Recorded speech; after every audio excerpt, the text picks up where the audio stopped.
Today, let's count down the top 5 upcoming U.S. Senate primaries for 26. I already did a top 10 for governor earlier in the week. There's not that many juicy ones for the Senate, so we're going to do a top 5. This was also kind of a stretch because I had to leave out some that just don't look like they're really going to be that competitive. Some of these are even debatable, but let's get into it. Let's start with number 5. We've got to do the Texas runoff. This really sank ever since Trump endorsed Ken Paxton. Now it looks like it's not going to really be competitive, but it's still very significant. It's coming up next Tuesday. James Tallarico is already the nominee for the Dems. Personally, I think the wiser move for the Republicans would have been to go with Wesley Hunt, but now it's between establishment but safer in the general election Cornyn and the riskier Attorney General Ken Paxton. He's got a lot of baggage, but he's already won statewide, so in a blue-leaning year, this could have a big impact. Dems not completely out of the Senate race, and with Paxton as a nominee, it could be even closer. So Dems are looking forward to facing Paxton, and if we head over to the markets, now Paxton is all the way up at 94%. Cornyn shot all the way down to just 5. But you could see before this, it was back and forth. Cornyn was up, Paxton was up, but it all came down to that Trump endorsement. So huge implications here in Texas. The realistic outlook here is this seat could be in play if everything lines up for the Dems. Let's go to number 4. This is Iowa. Republicans don't have much going on here. Looks like it's going to be Ashley Hinson, but if we go down and take a look at the Dems, they do have a battle, but it has kind of fizzled here as of the last couple of months. Now it's down to Josh Turek and Zach Walz. Walz is the more progressive candidate.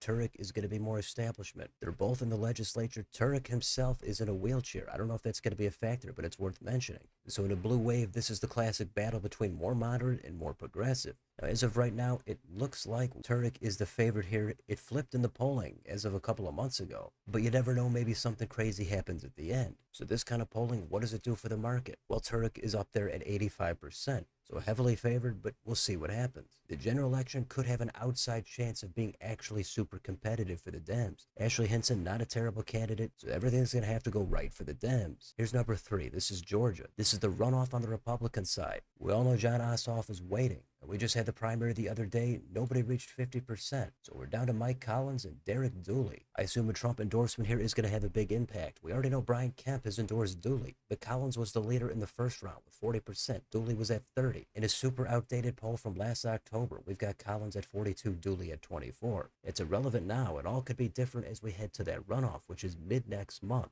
Now, this is consequential, but not super consequential, because Jon Ossoff looks like he's the clear favorite for right now. In a red-leaning environment, then Republicans could be in the driver's seat here, but right now it doesn't look all that promising. But let's take a look at the market. Here, Collins with another clear advantage at 81%. Dooley is at 19. So we'll have to follow these dynamics, but as of right now, it looks like it's going to be Collins against Ossoff. Number 2 is in Minnesota. This is on the Dem side. I think they actually have a pretty interesting battle here between Angie Craig, U.S. Rep, and Peggy Flanagan, the current Lieutenant Governor. This is another moderate versus progressive dynamic. Craig more moderate, Flanagan more progressive. If you want to underscore that, you can see that Buttigieg has endorsed Craig, Bernie Sanders has endorsed Flanagan. So Craig is going to tout her experiencing winning competitive elections repeatedly in the House. But Flanagan is in office statewide, and the base in this blue-leaning state might want to be looking for something a little bit more to the left. So what about the polling? Well, this one is a little bit closer, but Peggy Flanagan has led all of them. She's not really hitting 50%. Craig is in the 30s. Some of these polls are outdated, but that's why we've got the markets. Here, Flanagan is at 85%, Craig at 16. So another clear advantage, this time for the more progressive candidate. Now, the general election, not expected to be super competitive. Republicans do have their own primary, but it looks less interesting than this one. So we'll see if Flanagan gets it, but there's one race that's even more high profile. Number 1, you probably guessed it, it's going to be in Michigan. Republicans really don't have anything going on here. It's going to be Mike Rogers. But on the Dem side, it's really heated up. It's a three-way race between Abdul El Sayed, the most progressive candidate, then Mallory McMorrow, who I guess is a little bit toward the middle, and Haley Stevens are going to be more establishment and moderate. Got a ton of endorsements here for all 3 candidates. And you've got some debates, and they all have raised over $7 million. And as of late, El Sayed has been in the lead here by 4%. But nobody at all running away with this thing. He's only in the 20s. There's no runoffs here, so somebody could theoretically win here with easily under 40% of the vote.